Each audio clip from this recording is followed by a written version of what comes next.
ladies and gentlemen, to the She Knows Pro Football podcast. Once again, I'm Alice, a.k.a. the NFL Girl. And once again, I got my good friend Dominick here with me today. Dominick, how are you doing this evening? Yeah, I'm doing all right. This is the second time we're trying to do this. Not to give a peek behind the curtain, but good day anyway. One of our teams looked good this weekend. The other one was mine, so one of us should be a lot happier than the other one. One of us team is undefeated right now. Don't know how long that is going to last, but I'm going to enjoy it for now.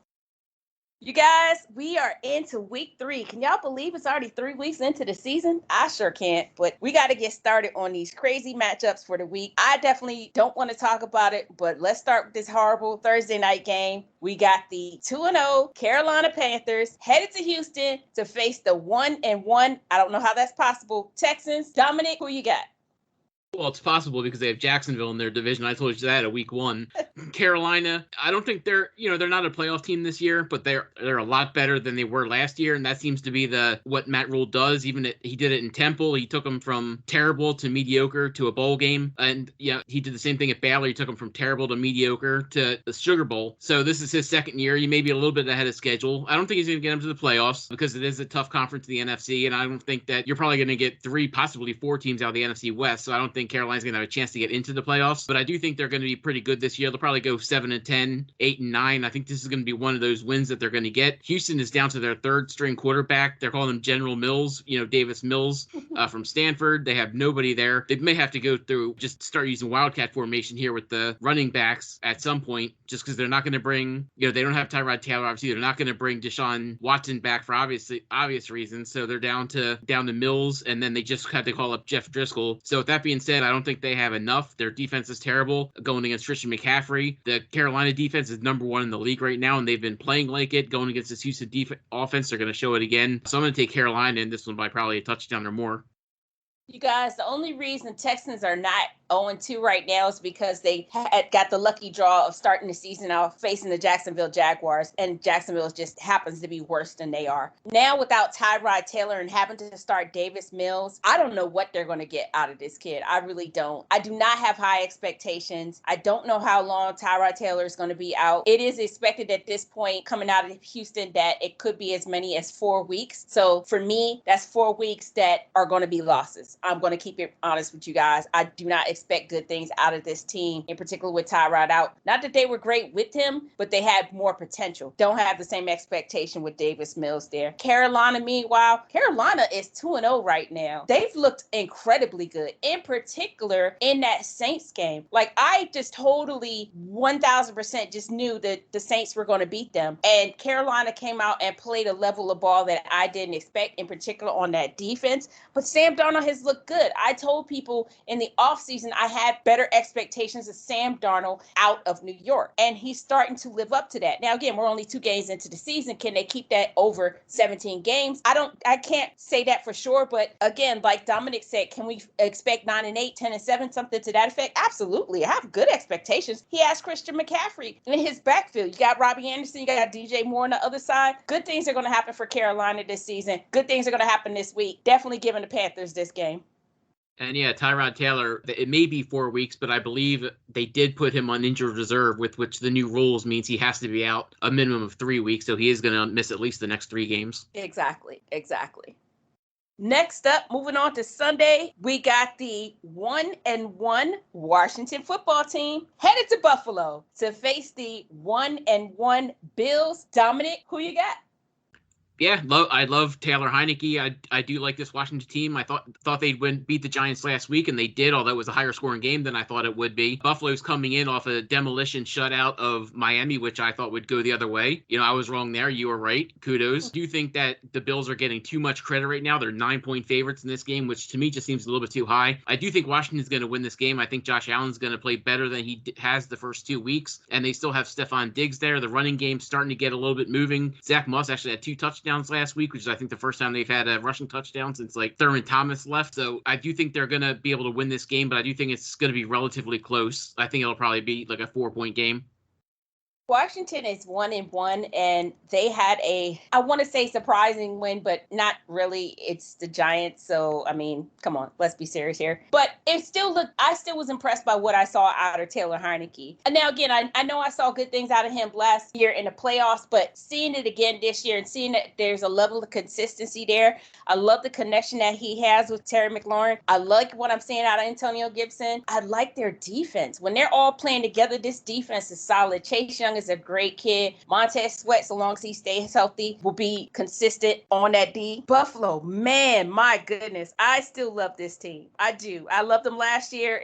I don't know how it's possible, but I love them even more this year. Josh Allen to Stephon Diggs is just an amazing connection. Like what I saw out of Zach Moss, like you said. Their defense, I always tell people Trey White is one of my favorite people in the NFL. He could actually win Defensive Player of the Year if it wasn't for a player named Aaron Donald. So that's not going to happen. But like what I'm seeing out of Buffalo, they're playing at home in Buffalo. As much as I want to see Washington do well, I don't see it being this week that they get a win. I'm giving this one to the Bills. Next up, we got the 1-1 Chicago Bears headed to Cleveland to face the 1-1 Browns. Dominic, who you got? Yeah, it's funny with all these 1-1 teams. It's like we're talking binary here. I think that out of the 32 teams in the NFL, I think about 24 of them are 1-1. It's crazy. Chicago's not as good as Cleveland. Cleveland is a much better team. We talked about it in week 1. They played a great game against Kansas City. They just weren't able to close it out at the end. They played a sloppy first half last week, went down to Houston before Tyrod Taylor went out, and then they came back and won the game by 10 points. Chicago is going to be without Andy Dalton this week. They are going to start Justin Fields against this Cleveland defense, which has been good at times and has Myles Garrett there to blow him up. I do think that it's going to be a rude awakening for Justin Fields in his first official start in the NFL. I think Baker Mayfield's going to have a good day. Nick Chubb's going to have an outstanding day, as he always does. He's averaging 6.7 yards per touch this year, which is the second best in the NFL, which is crazy to think as a running back who doesn't actually catch passes that much. Odell Beckham should be back. Jarvis Landry will be out. He's on IR, so he's out for a minimum of 3 weeks as well. But I do see Cleveland winning this game by a touchdown or so. You guys, I like this kid, Justin Fields. I really do. I have a good feeling about him in the future, but I hate to say it, but they got to get rid of Matt Nagy and Ryan Pace before I expect to see better things out of Justin Fields. That defense has not lived up to the expectations, even though they've got great pieces. Like, I don't understand why this defense isn't better than what they are, considering some of the pieces that they have there. So I don't have very high expectations out of Chicago this year. Do expect good things out of Justin Fields, but he's going to make do with what he has there. Cleveland, meanwhile, the loss of Jarvis Landry for the next several weeks is significant. OBJ at this point is pretty much a game time decision. They're hoping to have him back. I hope that he's back. I don't think he necessarily would pick up the slack that they're going to lose with Landry. But again, he still has Rashard Higgins there, and he has Austin Hooper and David Njoku. So I'm not necessarily worried about Baker as far as his receivers, because he has a phenomenal running game. My goodness, you guys, he has Nick Chubb and he has Kareem Hunt. He can either hand it off to Nick Chubb or he can dump it out the backfield to Kareem Hunt. It's so much promise in this. Cleveland is at home. I don't expect Chicago to be able to keep it within a touchdown. I expect Cleveland to win by at least touchdowns, definitely giving this game to the Browns. Next up, we got the 1-1 Baltimore Ravens headed to Detroit to face the 0-2 Lions. Dominic, who you got? Yeah, the talk about bad run offenses. The last time Detroit had a good run offense, your dad was rooting for the Baltimore Colts instead of the Baltimore Ravens. It's tough being in Detroit. It always has been. It's even tougher now. They have no defense. Even their head coach came out this week, and when asked about the defense, he said the offense has to be better. He knows this defense is bad. Jeffrey Okudah, their star second-year cornerback, tore his Achilles last week. He's out for the year. It's going to be tough sledding with them. We know what Lamar Jackson can do against a bad defense. He's going to run the ball up and down the field. Both these teams tend to play pretty quick, even though they do like to run the ball. So it could be a little bit higher scoring game, but I think Baltimore is going to win this thing by probably 2 touchdowns. It could be the most lopsided game of the week. Detroit, they're such a bad team. And I wish I could say more than that. Jared Goff, there's so much potential in this kid. And we've seen that when he was playing with the Rams, the fact that they were able to get to the playoffs. So there is potential in this kid, but it's not panning out and it's not looking good there in Detroit. He's going to have to lean on Cephas and Khalif Raymond there as his receiver. DeAndre Swift is fine coming out of the backfield. Just don't have good expectations right now with the way that they're playing, and especially with that defense. My Lord. Baltimore, meanwhile, they're 1-1. They lost a close one, but they looked good this past week. So I definitely have better expectations out of them. Lamar Jackson always looks good, and this connection that he has with Hollywood is just, it's fun to watch. This is a fun team. And Lamar knows how to scramble, which always helps everything out. People were worried about when their run game went down, how would they be able to handle it? Lamar can scramble. That's not that big of an issue. It's a good team. And if headed Detroit, who's a horrible team, especially on that defense, got to get this one to the Ravens. The best thing about Detroit this year, I don't know if you saw the story that came out this week, but there was a guy who had a free $25 wager from like FanDuel or DraftKings. So he decided to use the free $25 they gave him to put it on a 16-team parlay. He had 15 out of 16 right coming in. All he needed was Detroit to win against Green Bay. And at halftime, he was able to cash out. So if he would have kept it going and Detroit would have won, he would have won $750,000. We obviously know that they didn't win. They ended up losing. But because they gave him the cash out option at halftime, he ended up walking away with $133,000. Hey, not bad at all for free $25. Next up, we got the 0-2 Indianapolis Colts headed to Tennessee to face the 1-1 Titans. Dominic, who you got? Yeah, neither of these teams are very good this year, unfortunately. We both had higher expectations for the Colts than they're playing. We don't know if Carson Wentz is actually going to play in this game or not. Speaking of Aaron Donald, he rolled up on Carson Wentz last week and sprained both of his ankles. So that's just how good he is. He was actually able to get both of his ankles at once. So it's going to be tough for him to move around, even if he is able to. He's been looking very sluggish this year as it is. Derrick Henry is the best player in this game by far. A.J. Brown is probably the second best player. And you never know, Ryan Tannehill may be the third best player, although Jonathan Taylor is very good as well. I do think the Colts are going to be able to keep this one close because Tennessee tends not to blow them out. If it is a blowout in this game, it's usually the Colts blowing out Tennessee. So I do think it's going to remain close. I do think Tennessee's a slightly better team, though, and they're healthier. I know they're coming off a very tough game against Seattle that went to overtime all the way across the country from last week, but I still think they're going to be able to come back home and win this thing, but I think it's going to be very close. It's going to be probably within a field goal.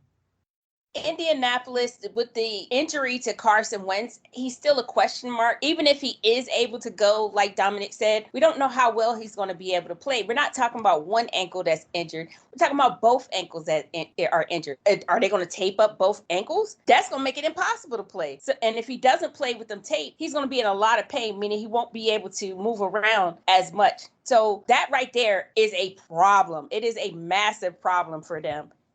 Tennessee, meanwhile, they won a close one. This team is really good. I expected them to already be 2-0, but they're 1-1. That's fine. I expect better things this week out of Derrick Henry, and I expect much better things out of A.J. Brown this particular week. I expect that the Titans are going to win this game, and at least I'm going to say, even though normally it's a closer game, I'm going to say they'll win it by 10 points. Definitely giving this game to the Titans. They're there at home. Hey, to be fair, even if Carson Wentz has both ankles taped, he's still more mobile than Phillip Rivers was last year. Touche. Next up, we got the 1-1 Los Angeles Chargers headed to Kansas City to face the 1-1 Chiefs. Dominic, who you got? Yeah, these are two great teams, but one of them is elite. I know the Chiefs lost to Baltimore, but they're still the best team in the NFL, I think, right now. They're going to be playing at home. Andy Reid is still one of the best coaches of all time, and certainly coaching right now. He has the best quarterback right now. He has one of the best wide receivers. He has the best tight end. I love the Chargers. I love Justin Herbert. This is probably going to be a high-scoring game, but I think the Chiefs are going to win this one by double digits. I know I tend to give advantage to the home team, but in this case, I always tell people there are two stadiums that I personally, if I was a player, I would hate to play in. One of them is definitely Arrowhead Stadium. Chargers are coming into Arrowhead Stadium to face the Chiefs. The Chiefs are going to be ready. This is a division game. They are going to be ready to get this W. They want this W more than anything. And don't get me wrong, I like Justin Herbert. I like this connection, especially that he has with Keenan Allen always impressed with Austin Eckler. If he's available, I always pick him up in fantasy. It's not a question. I'm kind of feeling iffy when it comes to Clyde Edwards-Helaire right now, but Patrick Mahomes has Tyreek Hill. He has Travis Kelce. He has Mecole Hardman. Don't necessarily need to lean on that run game for them to get the win at all times because he has such an incredible passing game. Therefore, gotta take the Chiefs at home. It'll be a closer game because, again, these are two division rivals, but they're playing there at Arrowhead. I can't go against Kansas City. Next up, we got the 1-1 New Orleans Saints headed to New England to face the 1-1 Patriots. Dominic, who you got? Yeah, we saw what Bill Belichick and the Patriots did to Zach Wilson last week. Jameis obviously is not a rookie quarterback, but he threw almost as many interceptions last week as Zach Wilson did. He had a terrible game last week. I don't think he's in for any better of a game this week, unfortunately, being that he is the quarterback for my team. He just has absolutely no weapons. I know Alvin Kamara is there, and he's one of the best running backs in the league, but he can't do it by himself. The receivers have not done anything to help him out, so I don't think they're going to be able to do anything here either. I think the defense is going to clamp down. It's going to be an ugly, low-scoring game, but I do think Mac Jones is going to end up outplaying Jameis Winston, and the Patriots are going to beat the Saints. The Saints looked terrible last week. They looked phenomenal in the start of the season and just crashed all the way back down to earth this past week. My goodness, this team looked horrible. And it was so disappointing. New England, meanwhile, they're 1-1. Like this kid, Mac Jones. I love his confidence. I love the way he talks in these pressers. It's very clear that he gets it. It's all about the wins at the end of the day. I don't give a rat's ass what my personal numbers are, how many touchdowns I've thrown. If we don't get the W, it doesn't matter at the end of the day. And I love that mentality. That's definitely something he's picking up from Bill Belichick, and that'll help him tremendously moving forward in this league. I want to, you know what? I was going to pick the Patriots in this, but I'm definitely going to go the other way. I feel like that loss last week left a really sour taste in the mouth of the Saints. They got knocked on their ass, and I feel like Jameis needs to prove that it's not, that game one wasn't a fluke, that there is so much potential in him, and that he can come back from a devastating loss like that and really pick it up and lead this team to a win. And he has Alvin Kamara in the backfield there. I'm not concerned about his running game. I'm going to give this one to the Saints. I think that they could get it done, even with the defense that the Patriots have there. I just have faith that Jameis is going to pull through for me. Next up, we got the 0-2 Atlanta Falcons headed to New York to face the 0-2 Giants. Dominic, who you got? Yeah, Saquon Barkley isn't having a great year. Calvin Ridley's not having a great year, but he did have a touchdown last week. And I would take Matt Ryan over Daniel Jones. So when you're talking about two awful teams, you have to go with whoever has the best quarterback. So I do think that is the Atlanta Falcons here with Matt Ryan, with Calvin Ridley, and the running game too with Cordero Patterson as well as Mike Davis can do some very good things as well. So I do think they're just slightly better. Both defenses are bad, but the offense of Atlanta is slightly better. So I'm going to take them to win an ugly game. I feel like a lot of people expected Saquon to come back from this injury and just hit the ground running. I'm not saying that Saquon by the end of the season can't get to 1,000 yards because there's 17 games. So he has the potential to get to 1,000 yards. Does he have the potential to get to 12 or 15 or 1,800 yards? Hell no. He is struggling, and he is struggling behind this offensive line, and he is struggling because they're having to lean on him a little more than they should have to, considering his injury. I do not have faith in Daniel Jones. I know I've said that before. That hasn't changed. I don't have any faith in him whatsoever. Kenny Golladay is over there on the sidelines screaming and hollering, get me the damn ball. And I have to agree with him. Why did y'all bring him in if you're not going to utilize him? So I definitely understand. I'm so disgusted with the Giants right now. The defense is trash, but then so is the Atlanta Falcons. And like you said, Dominic, I have a little bit more faith in Matt Ryan than I do in Daniel Jones. I know that Mike Davis is a solid running back. Cordero Patterson, kind of a gadget runner. He'll get you a couple of touchdowns a season. He'll get you some incredible touchdowns, though, when he does get them. So that's the one thing I love about him is when he does have these little bursts, they're amazing to watch. And then they have Calvin Ridley. Giants are trash. I don't expect a lot of good things out of them. They will get wins within that terrible division that they're in, but they're not going to get this one. Definitely giving this one to the Falcons. Next up, we got the 1-1 Cincinnati Bengals headed to Pittsburgh to face the 1-1 Steelers. Dominic, who you got? Yeah, Pittsburgh was almost a lock for me last week. I thought they were going to crush Las Vegas. Turns out they didn't. It turns out Big Ben is still Fat Ben. You know, he has a pectoral injury now apparently, which I guess is just another way of saying that if he doesn't play good, that he now has a reason why. We don't know if Dante Johnson's going to play in this game or not. He got hurt on the last play of the game. It doesn't look to be serious, but they're not sure exactly how much or if he's going to be able to play this week. That's going to leave Chase Claypool as well as Juju Smith-Schuster, who I love this week, to run the offense. I still think that's going to be enough against Cincinnati. They do have some decent receivers there in Cincinnati, but their defense is not great. They gave up a lot of points to Chicago last week, and that's Chicago's offense. So I think Pittsburgh has a much better offense than Chicago does, and I think they're going to be able to win this one in Pittsburgh. They tend to always crush Cincinnati. Steelers, this is another team that I'm kind of shocked that they're not 2-0, but they lost a close one. And I don't know that Big Ben will hold up over 17 games. That's the same thing I told people in preseason. I'm going to say it here again now. He already has a pectoral injury. He may struggle with that because that does kind of limit your mobility as far as your arm, because people forget how much your pec impacts your throwing motion and everything. That's going to have a little bit of a factor, but he still has Chase Claypool and he still has Juju as his receiver, so I'm not fully worried about that. And he has Najee in his backfield. Good team, solid there. Going against these Bengals. Bengals are 1-1 right now, which still shocks me. They're coming there to Heinz Field. I don't have good expectations for them playing there in Heinz Field, even though, like I said, I like what I see out of Joe Burrow now that he's back healthy. I want to see more out of Jamar Chase. Like this kid, see the potential of that matchup there with Joe Burrow and Jamar Chase. I could see where this could go in the future if they stick with it, but definitely not giving them this game this week. Just have too much faith in what Pittsburgh can do, especially there at home, giving this game to the Steelers. Next up, we're going to make this one fast, Dominic. Next up, we got the 2-0 Arizona Cardinals headed to Jacksonville to face the 0-2 Jaguars. Dominic, who you got? Yeah, you said you want to make it short, so let's make it short. I'm going to take the fighting Kyler Murrays over the fighting Urban Meyerses. Or should I say the fightless Urban Meyerses? You guys, this game is going to be terrible. It's not going to be worth watching. Listen, Jacksonville is a horrible team.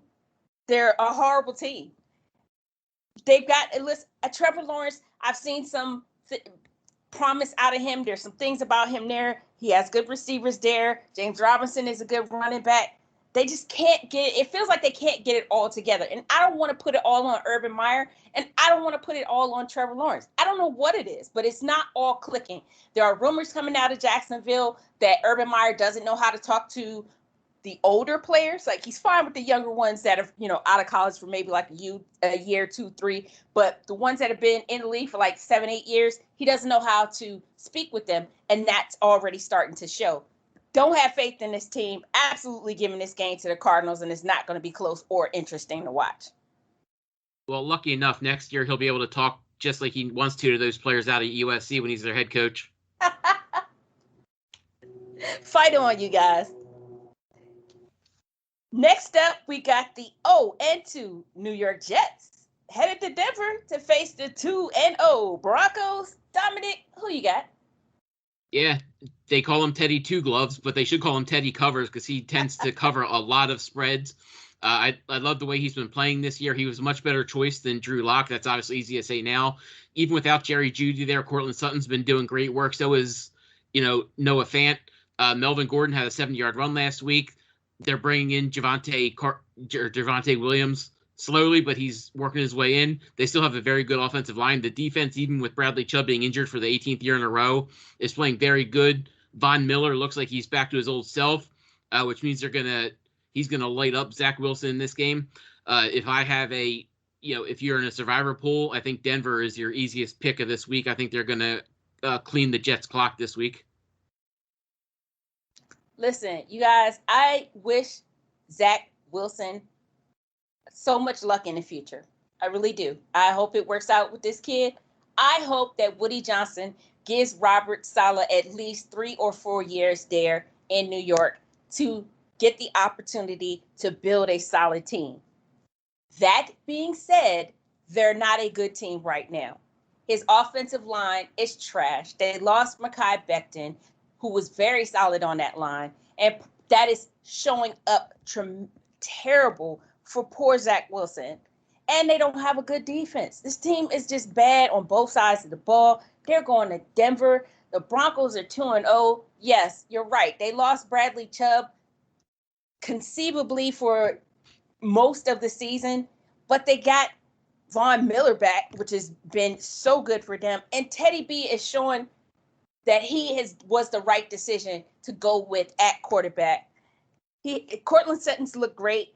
Tim Patrick, when he's in there, looks good. KJ Hamler, when he comes in, he looks good. And he's got that tight end, Noah Fant. Plus, Melvin Gordon is showing that he actually was the solid and good choice for them to stick with at that running back position. Like what I'm seeing out of Denver. They're there at home. Got to give it to my Broncos. Next up, we got the 1-1 Miami Dolphins headed to Las Vegas to face the 2-0 Raiders. Dominic, who you got? Yeah, never thought I'd say the 2-0 Raiders. I thought there was a better chance they'd be 0-2 at this point. But we know the Tua is not going to be playing in this game. Miami had nothing to do on offense last week. They didn't really do a whole lot on offense against New England in week 1 as well. Whereas Las Vegas, their defense is actually playing good this year. Their offense behind Derek Carr looks to be at another level from what it normally is. Derek Carr seems to be playing almost at an MVP level. I think he's going to continue that this week. I know it's a good defense with Miami, but I think they're going to have a rough time going into the Death Star. And I do think that Vegas is going to come out of this with a 3-0 record. The loss of Tua there for Miami is going to be significant because Jacoby Brissett is not a starter.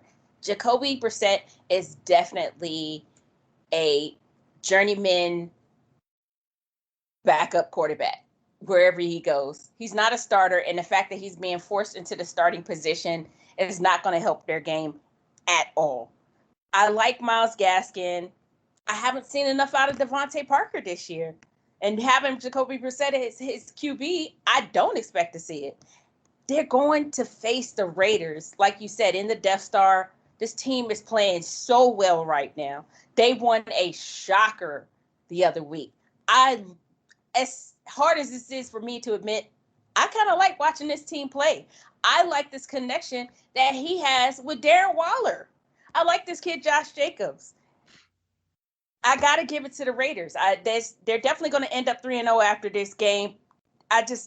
There's no way that Jacoby Brissett can lead the Dolphins to a win there in Las Vegas. Got to give it to the Raiders. Next up, this is going to be the game of the week for me, you guys. We got the 2-0 Tampa Bay Buccaneers headed to Los Angeles to face the 2-0 Rams. Dominic, who you got? Yeah, the Tampa Bay defense isn't looking all as good as it has been in the past couple of years. They played their first 2 games at home. They almost lost to Dallas in week 1. They obviously blew out Atlanta last week, but that was Atlanta. And they still gave up 21 points to them. Their secondary is not as good as it was last year. Their run defense is still good, but the Rams aren't really running the ball a whole lot. But Matthew Stafford has a real connection with Cooper Kupp. Apparently they've been eating breakfast together every day. I think Robert Woods needs to get in there and have some breakfast with him too, because he doesn't really have a connection with him yet. But with Tyler Higbee there as well, we'll see if they can do anything in the running game. I don't think it's going to matter. Antonio Brown's not going to be there. It looks like he has tested positive for COVID, so he's not going to be able, even though he has been vaccinated, it doesn't look like he's going to be able to clear protocol in time to play. So they're going to be down 1 receiver, which is all right because they still have Gronk there. But I do think behind that offensive line, Tom Brady is almost a statue at this point, like he always has been. Aaron Donald's going to get to him a couple of times in the pass game. Jalen Ramsey's going to lock down probably, Chris Godwin. With that being said, I know that they're underdogs here. I know that they're facing the defending champions, but I do think that the Rams are going to come out of SoFi Stadium as the only undefeated team left in this game. Great pick. You guys, I like watching Tampa play as far as the offense is concerned. It's Tom Brady, you guys. And this connection that he has with Gronk is still there. They proved that last week, that connection will always be there. Like that he has, Mike Evans and Chris Godwin there as well. But again, like Dominic said, that defense is very suspect this year. And if someone can get behind that secondary, they're going to score touchdowns. That being said, they're going to LA to face the Rams. And guess who the quarterback is? Matthew Stafford. And guess what Matthew Stafford's claim to fame is? Being a deep ball QB. And he has a great connection there with Cooper Kupp. I like to see him get a little more with Bobby Trees, my guy Robert Woods there. But the connection he has with Cooper Kupp is turning out to be really good. And then he has this defense. He has Aaron Donald there. And guess what? If you somehow manage to get past Aaron Donald, which I do not see Tom Brady being able to do, let's say that he does get a deep ball. They got Jalen Ramsey in the backfield, in the secondary. Come on now, you guys. I know everybody's picking Buccaneers in this game, but it's the Rams, and it's that Rams defense. If you want to sleep on the Rams offense because you still aren't sold yet on Matthew Stafford, even though I told you guys in preseason that I was, definitely got to give it to their defense. They're playing at home. I'm giving this one to the Rams. Yep, and if I wouldn't play him in fantasy, but I expect either Tutu Atwell or Deshaun Jackson to get a touchdown this week because they'll be that speed guy that can get behind everybody and get that deep ball from Stafford. Bingo. And there it is, you guys. Next up, we got the 1-1 Seattle Seahawks headed to Minnesota to face the 0-2 Vikings. Dominic, who you got? Yeah, Minnesota's had some bad luck. They should have won the game last week. They haven't been able to find a kicker in I don't know how many years since Frank Tarkenton was their quarterback. They've always had kicker issues there. It's been really tough to watch. Going back home though, they always play tough there at home. We both were kind of hesitant about Kirk Cousins this year. I always thought he'd have a good year. We just didn't know what was going to go on with everything else surrounding him. He's been playing at almost an MVP level as well, right up there with Derek Carr. So he has not been the issue. He still has that connection with Jefferson. He still has a real good connection with Thielen as well. So I do think that going back home, playing their first game here in Minnesota, it's a whole different environment there. They play really, really good there. Seattle's coming off a hard loss last week. DK Metcalf doesn't look the same right now. He looks like he's a little injured, and I don't think that that they can do it by themselves with just Russell Wilson and Tyler Lockett. So I'm going to take Minnesota to win this one, and they'll both be 1-2 at the end of the game. You guys, Minnesota has lost games that they should have won, close ones, disappointing ones, heartbreaking ones, and that's so hard to see because however I feel about Kirk Cousins, I like Dalvin Cook, and I love this kid, Justin Jefferson. I love when he scores because he's going to hit the gritty for you. So love this kid. Love what they're doing. They just can't get over the hump. Is it this week? Now they're back at home. They get an opportunity to try and get a win there. Seattle's coming in. Seattle has a really, really bad taste in their mouth for that loss that they suffered last week. And they are going to be fired up. Russell Wilson is pissed. He does not like taking those ridiculous overtime losses. I expect him to come in here and light this scoreboard up. Expect good things out of him this week. They have a much more solid defense than the Vikings do. I'm giving this one to Seattle. I know I'm going against picking the home team this time, but I feel like Seahawks need to make up for that bitter loss that they suffered last week. So giving it to Seattle there. Next up, we got the 1-1 Green Bay Packers headed to San Francisco to face the 2-0 49ers. Dominic, who you got? 49ers sleepwalked through their game last week against the Eagles, while the Eagles were also sleepwalking in the other direction. So it was a really ugly game. They did come out of the game with a couple of injuries, though. Eli Mitchell has a shoulder injury. Trey Sermon fumbled on his first professional carry and got a concussion, so we don't know if he's going to play. So they're down a lot of running backs right now, but we know no matter what, they're going to try and run the ball. I think they're going to stay with Jimmy Garoppolo for as long as they're winning and in contention. They didn't play Trey Lance at all last week after playing him and getting him a touchdown in week 1. He didn't play one snap last week. So I think that shows they really are all in on Jimmy Garoppolo unless he gets injured or unless the team starts sputtering and they're going to get away from him. This week, obviously, we saw what Green Bay did to Detroit. We both kind of expected that to happen.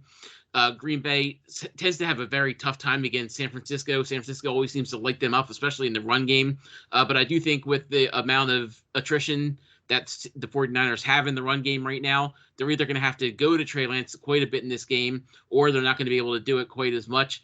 Either way, I think Green Bay is going to wake up. I think they were kind of sleepwalking in the first half of the Detroit game as well. They came back. Their defense is still not very good, but their offense is far better than any offense that's the 49ers have seen yet this year with their defense. So I am, even though it is the away team, there's a lot of players you like in the NFL. One of my favorite players of all time and playing is Aaron Rodgers. So I'm going to take Aaron Rodgers to go back home and finally win a game in California. I like the Packers and what they were able to do last week. And the biggest factor in that game for me was Aaron Jones. This kid is dedicated this whole season to his father. And what he did last week to show how much heart he has and as well as he played really shows me that this team has what it takes to get the wins. Aaron Rodgers has something to play for, and that is getting the hell up out of Green Bay. And the only way that's going to happen, where teams are going to want to bring him in on a multi-year, multi-million-dollar contract, is he's got to play his ass off this season. That first game of the season was atrocious. He was able to come back and show that he doesn't know what happened. It was some fluky shit. But this week, I expect much better things out of him. I know he typically goes to San Francisco and cannot get over the hump with 49ers. And the 49ers look really good in this particular game. But even with Jimmy G as a starter, again, I hope that they go to Trey Lance at some point. I don't know in what respect. I know he's more of a scrambler than what Jimmy G is. And that is what they're going to need, considering that their run game is so battered right now. So I expect them to hopefully bring in Trey Lance on several plays, maybe, in some run scheme and some RPO plays or whatever. That being said, I'm still going to give it to the Packers, though. I think that Aaron Rodgers is going to get it done there finally. He wants to win at home. That's his home state. That's his home area. I want to see him get that win. Definitely giving this one to the Packers. And last up, we got our Monday night game. We got a matchup of the NFC least. We got the 1-1 Philadelphia Eagles headed to Dallas to face the 1-1 Cowboys. Dominic, who you got? Yeah, Dallas was lucky to come out with a victory last week after that botched late game call by their coach. The Eagles were sleepwalking. I think they were looking ahead to this game, unfortunately, and it cost them last week. Their defense dominated last week, but their offense did absolutely nothing. Even after a 91-yard pass, they came out with no points on the drive.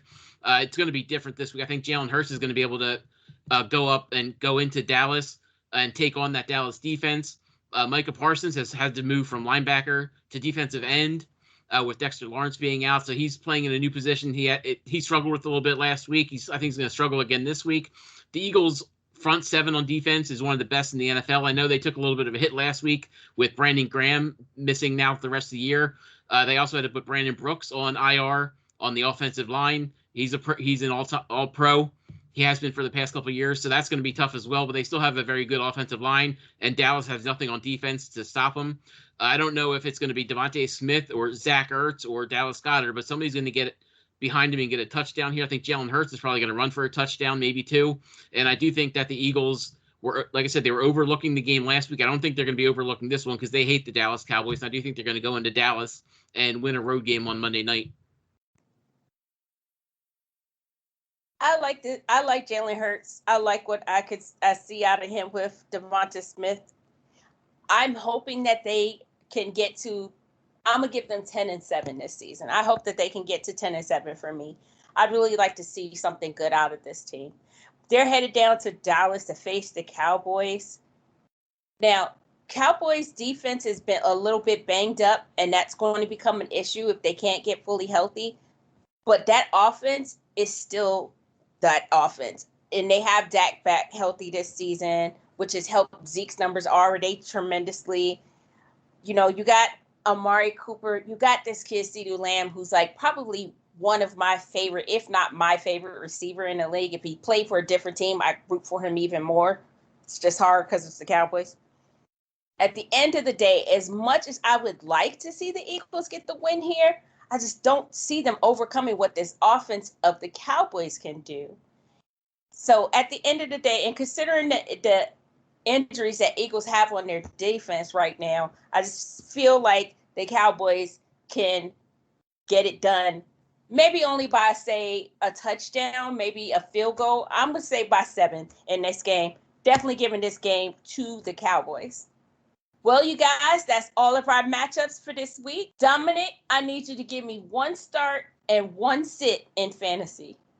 Well, we know all the injuries that have happened last week in the quarterback position, so I'm going to give you a start. It's going to be one of your favorite players because he plays for your favorite team, Teddy Bridgewater. He's been doing great so far this year. He's going up against the Jets, which could be if it's not Houston or Jacksonville, the Jets could be easily the worst team in the league this year. They're not going to play good again this week, so I do think that Teddy Two Gloves is going to could have a monster top 10 game against him this week, and he's going to be most likely on your waiver wire. So if you can go grab him on waivers to pick up somebody who was injured, I would certainly go pick him up. To sit somebody, I'm going to say go back to the quarterback well. And again, we're going to talk about my favorite team, the Saints. Jameis Winston had a terrible game last week. He may have a bounce back this week, but I don't think it's likely against a Bill Belichick defense. I think that Teddy Bridgewater's going to outscore him. I think Kirk Cousins is probably going to outscore him. Hell, you never know. Baker Mayfield may outscore him. We don't know what's going to go on here. Dwayne Haskins may outscore him if Ben Roethlisberger doesn't play. I just think that Winston's in for a world of hurt this week against the Patriots. So I would sit Jameis Winston and start Teddy Bridgewater.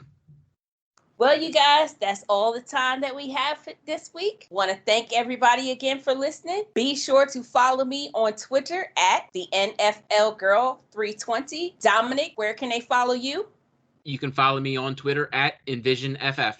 You can read more of my work on SheKnowsProFootball.com. Dominic, where can they read your work?